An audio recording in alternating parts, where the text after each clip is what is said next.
अस्सलाम वालेकुम viewers, welcome to my YouTube channel. आज हम आप लोगों के लाए हैं बहुत ही मज़ेदार सूजी के हलवे की रेसिपी। सबसे पहले पैन में 5 से 6 खाने के चम्मच घी शामिल करेंगे। उसमें आधा पाव सूजी शामिल करके उसको अच्छी तरह से ब्राउन कर लेंगे।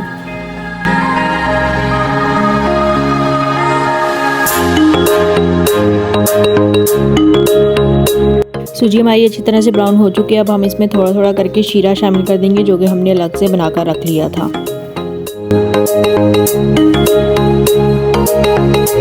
शीरा शामिल करने के बाद इसको अच्छी तरह से पका लेंगे और पानी अच्छी तरह से खुश्क कर लेंगे।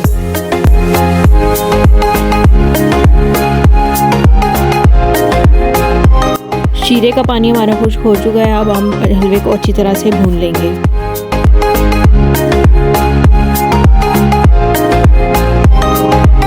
और ये हमारा मज़ेदार सा सूजी का हलवा तैयार है।